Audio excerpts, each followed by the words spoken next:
Numerous champions and superstars have passed through WWE, marking the past, present, and future.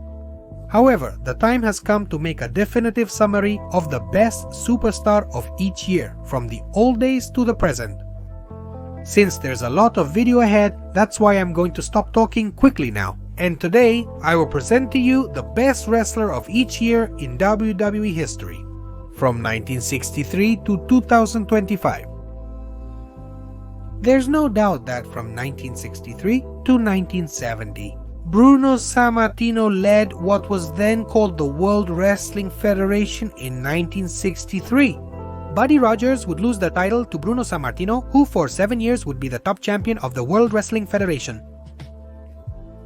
After 7 years with the title, Bruno Sammartino would lose it to Ivan Koloff, but Ivan Koloff would lose it a month later to Pedro Morales, being the new babyface and the face of the company for that whole year. Oh, and I'm not lying either when I say also for the whole year, 1972 and 1973. Becoming a true folk hero.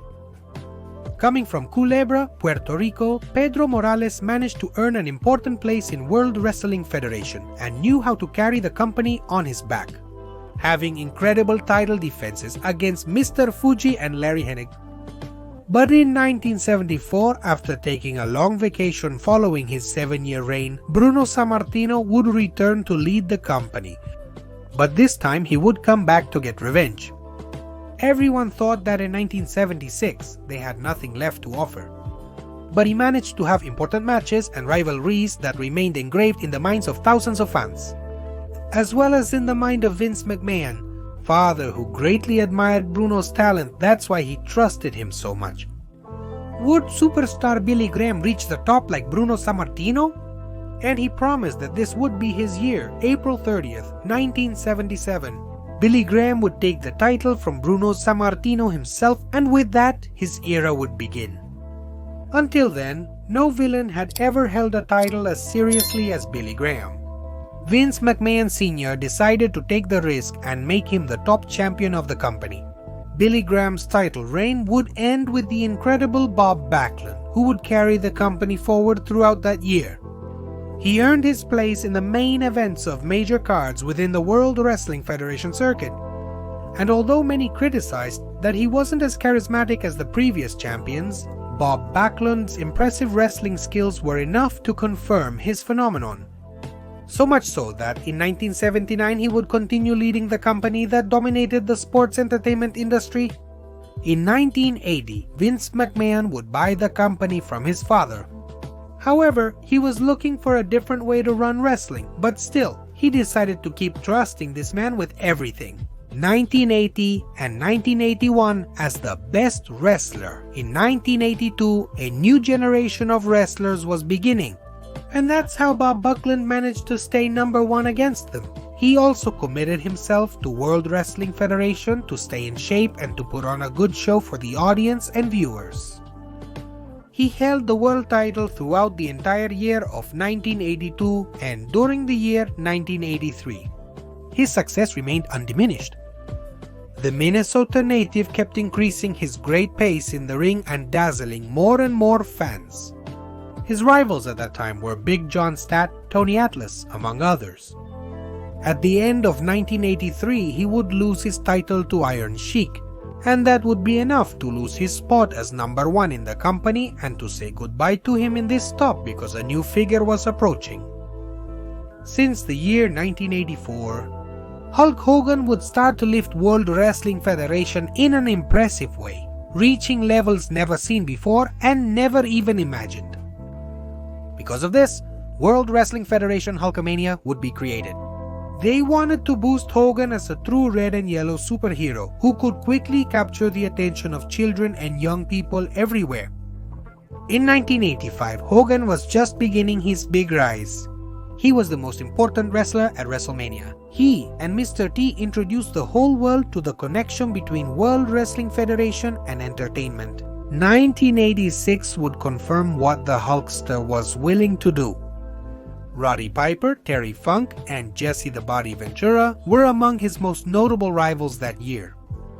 but it would be the year 1987 that would be his most important trial by fire, when he managed to gather more than 93,000 people to face Andre the Giant. The Hulkster defeated Andre the Giant, and he also broke all the records, since it is estimated that this match had more than 33 million viewers in North America. But by the end of 1987, the Hulkster was already making connections with Hollywood and decided to take some time away from the ring. That's how another wrestler would take the #1 spot. Randy Savage would make the most of that opportunity and win the top title at WrestleMania 4, with the same Hogan supporting him at ringside. But he wouldn't always feel like #1, since he often said he felt like he was in Hulk Hogan's shadow. And this would be confirmed in the year 1989. When Hogan returned that year, he put things back in their place, once again taking the #1 spot in World Wrestling Federation. Hogan had set out to regain his title, which he had lost, but to do so, he would have to break the partnership he had formed with Randy Savage at WrestleMania 5. Of course, Hogan showed what he was made of and brought out his entire arsenal. But Hogan wouldn't remain #1 for much longer, because in 1990 World Wrestling Federation would look for a new hero, this time with his face painted, and for Vince, he would be the best replacement for Hulk Hogan. The Ultimate Warrior knew how to take advantage of this #1 spot as much as he could. He would defeat Hogan to become the company's top champion, but unfortunately, this success wouldn't last long. World Wrestling Federation was forced to bring back a sure bet to lead the company. According to World Wrestling Federation, the Ultimate Warrior didn't have the temperament needed to be the top wrestler or the #1. On the other hand, with Hulk Hogan, the company still thought he was their ace up the sleeve. However, what they didn't know was that the audience was already getting bored of Hogan. That's how it was in 1992. They needed to find a new hero to lead the company, and Bret Hart was the perfect man. People were getting bored of the muscular men and needed to see smaller, more athletic men. World Wrestling Federation was heading toward a new generation of athletes, a generation with more skill and athleticism in the ring, and Bret Hart represented those abilities perfectly. It's hard to believe that a villain like Yokozuna led an entire year in World Wrestling Federation, but that's how it was. Yokozuna absolutely dominated the whole industry that year, becoming the top World Wrestling Federation champion after defeating Hulk Hogan himself. However, World Wrestling Federation would turn to an old acquaintance to start the new generation. Vince McMahon would once again trust Bret Hart to be the one to lead what is known as the new generation. Bret Hart would regain his place, and throughout that year, 1994, he had impactful and 5-star matches with his brother Owen Hart. That year would also be, for many, the rise and fall of the Hitman. He would lose the championship and get stuck in the mid-card. Another babyface would come to take this spot, and it would be Diesel, who that year was chosen as the best wrestler of 1995. Diesel quickly won the hearts of the fans in a very short time. Although he was very popular, the company felt that with Diesel as champion, they were not getting the results they expected. The following year, Diesel appeared in World Championship Wrestling as Kevin Nash. And in World Wrestling Federation, a new superstar would take charge of the #1 spot, Shawn Michaels, who had been waiting for this opportunity for many years. He would reach the top of Vince McMahon's company. And from that time, the popular saying arose that he was the best wrestler in the world. His feud and matches with Bret Hart showed that the Heartbreak Kid was destined for great things. At WrestleMania 12, he won the World Wrestling Federation title. Unfortunately, Shawn Michaels would go unnoticed by many fans with the booming success of the New World Order in World Championship Wrestling. The following year, things would slowly start to change. The rise of Stone Cold was already a fact. The Rattlesnake would probably have the best match of his entire career against Red Card at WrestleMania 13, and he would become the great and first anti-hero of World Wrestling Federation, not fearing any wrestler, even being disrespectful to the boss himself, Vince McMahon. That's how in 1998 he would continue dominating the show, making his rivalry with Vince even stronger. The Attitude Era was beginning and Stone Cold was the one steering this huge ship and was becoming Vince McMahon's living nightmare. But the great moments of being number one wouldn't end there. In 1999, Stone Cold would continue increasing his incredible popularity, and the Austin vs. McMahon rivalry kept attracting more and more fans and huge crowds every day. These glorious years would make Stone Cold an icon of popular culture to this day, marking many generations and being a true golden legend of wrestling worldwide. But when it was time to recover from neck surgery, there was another great superstar waiting for his turn. La Roca, The Rock, is the complete opposite of Stone Cold, very different wrestlers both in the ring and in their personalities. The Rock for many became even bigger than the Rattlesnake, and he would go on to become World Wrestling Federation champion, having one of the greatest reigns of all time. But in 2001, would it be the turn of an Olympic hero? And of course, 2001 couldn't be given to any other superstar. Kurt Angle became World Wrestling Federation champion within a year of his in-ring debut. And throughout it all, 2001 proved to be worthy of all the praise and recognition, both from the company and the fans, having incredible matches with Chris Benoit or even Chris Jericho himself. But none of those I mentioned, including Kurt Angle, were a match for the powerful hurricane that was approaching. Brock Lesnar arrived in World Wrestling Federation with everything being a true beast even back then. No one could stand in his way, and even his finisher, called the F5, symbolizes the highest scale of tornadoes in the United States. After Lesnar was on the roster for about 6 months, the company changed its name to WWE. Lesnar would win the title, but the one who had lost his number one spot needed to get it back. That's how Kurt Angle decided to win his title back, and in the middle of the year 2003 he would win it again. But it wasn't just his rivalry with Lesnar that made Kurt the best of the year, it was also his great main event matches with John Cena, Rey Mysterio, among others. Latino Heat would be deserving of this spot in the year 2004. Dominating the WWE scene after defeating Brock Lesnar himself at No Way Out and Kurt Angle himself at WrestleMania 20, one of the best workers in WWE history, was even able to give some tremendous matches to John Bradshaw Layfield himself, mainly one of the most extreme encounters ever seen in the company. Although unfortunately Eddie Guerrero would pass away the following year, Eddie Guerrero's torch would be left in good hands. "If you want a fight, come and get it, because the time is now," said John Cena back in those years. Cena's rise had been anticipated since the end of 2003. Vince felt that this guy still wasn't ready. His big moment would come at WrestleMania 21 when he would defeat John Bradshaw Layfield and become the WWE Champion in Los Angeles, California. However, his feud with Chris Jericho that year would also mark a tremendous boost. Although Jericho's popularity caused support for Cena to start splitting, forcing Cena to work even harder. The year 2006, where he would have to live up to great challenges and great feuds with superstars like Edge, Triple H, and Rob Van Dam, and in this 2006, there were still many fans who still refused to support him. The native of West Newbury was so good in his character that the year 2007 would reaffirm it. Would Cena continue to be the face of the company and still the best wrestler? Cena was fighting with terrifying superstars like Umaga and the Great Khali himself, having an amazing match with Shawn Michaels at WrestleMania 23. But all those incredible years would suddenly come to an end when a Viper began to attack unexpectedly. The character of Randy Orton, precisely in the year 2008, would become the most evil and sadistic wrestler since he arrived in WWE.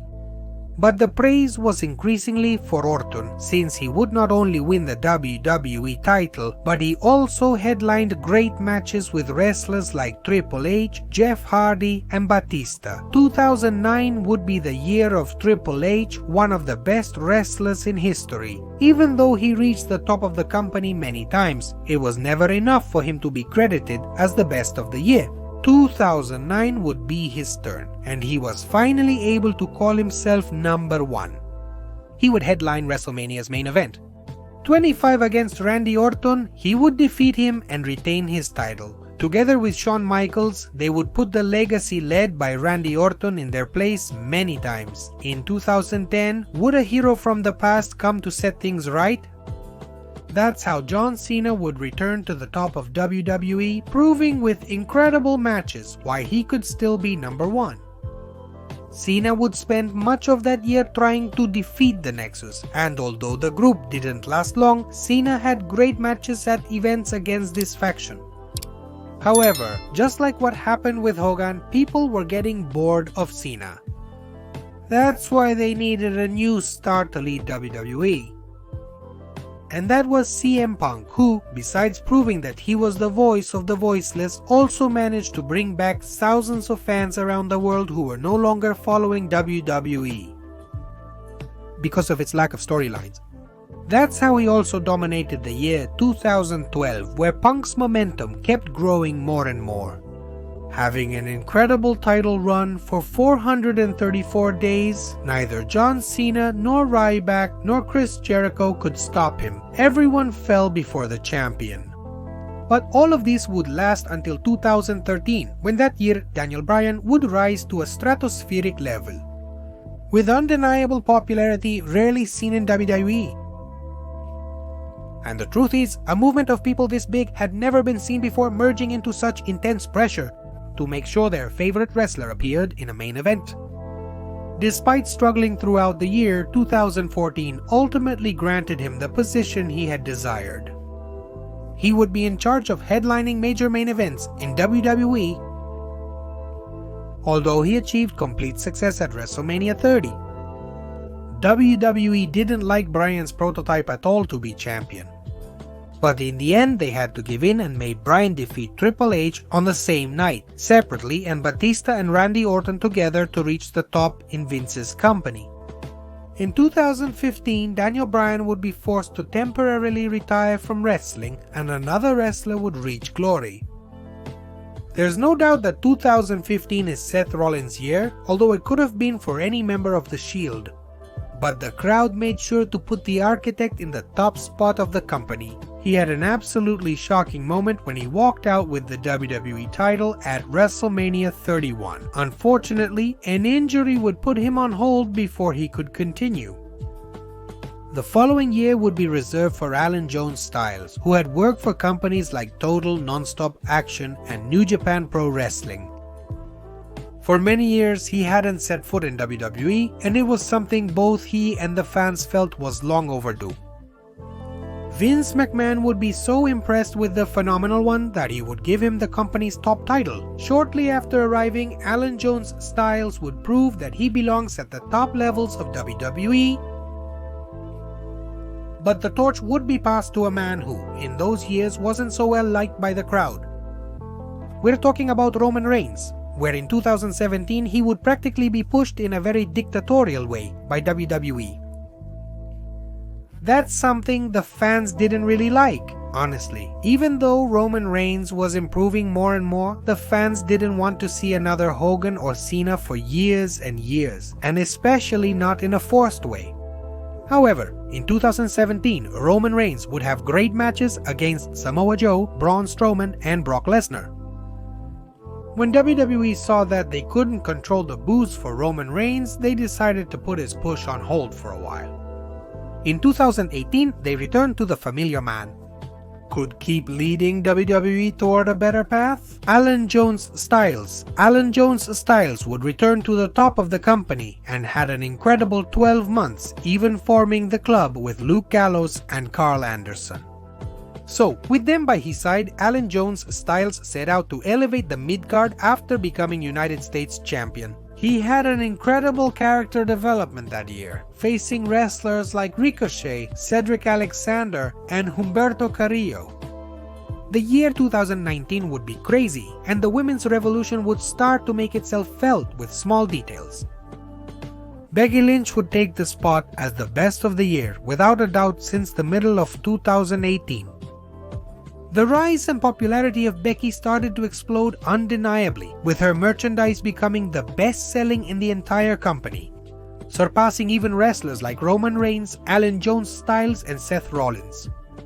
That year, she would become the women's champion in an incredible triple threat match. At WrestleMania 35, being part of the first women's main event in WrestleMania history, where she defeated Charlotte Flair and Ronda Rousey, then she would fiercely defend her title for the rest of the year. By 2020, a new decade would begin and things would start to get better, with Roman Reigns starting a new character that would go down in history because of his credibility and development. Although WWE wanted to push him as a babyface by force, they couldn't find anything better than turning Roman Reigns into a true heel, accompanied by Paul Heyman and delivering truly remarkable promos. His tribal chief character would later make him the leader of the bloodline and the head of the table. Later on, he received good reviews even in the shows that were affected by the pandemic and had no live audience. In 2021, he would start to involve his family members' characters more directly, and he would continue, especially with the title in his possession. He strengthened himself as much as he could and finally made the fans interested in him, being without a doubt now the best wrestler of those years, surpassing in matches Daniel Bryan, Kevin Owens himself, or Brock Lesnar. When 2022 arrived, Roman Reigns would reclaim his place by defeating Brock Lesnar at WrestleMania 38 to become the new undisputed Universal Champion. It was no longer just about growing the lineage with his family, but he would also give Sami Zayn the opportunity to make the lineage even stronger. And the thing is, in all the previous years he had been number one, but his biggest pick would come in 2023 when under no circumstances could the tribal chief be left out. He was still the best wrestler of the year, and neither Sami Zayn nor Cody Rhodes at WrestleMania 39 could dethrone him to become number one themselves. Many even thought that year's NXT champion Braun Breaker would be the one, but no, because there was a wrestler who needed to finish his story. That's how, in 2024, Cody Rhodes, after an incredible rise in popularity, started to generate the excitement needed to be able to defeat Roman Reigns at WrestleMania 40. He did it in a stunning match with one of the greatest endings of all time. The era of Cody Rhodes was beginning, and Cody knew how to put on incredible high-level matches in the ring, defeating wrestlers like Logan Paul and even Alan Jones Styles himself. If we look at the present, it's interesting to feel that a wrestler from the past is completely stealing 2025 and is undoubtedly the best of the year. John Cena returned in 2024 to announce that 2025 would be his last year in professional wrestling. Would he do a farewell tour throughout that year? However, in February of 2025, he would surprise the world when he became a villain like we had never seen before. He said that he would end up killing wrestling, and if that wasn't enough, he would win the WWE title at WrestleMania 41. After that, there have only been great promos and matches where Cena has absolutely stolen the show. The booking has continued to support him, no doubt, only this time John Cena says he doesn't care.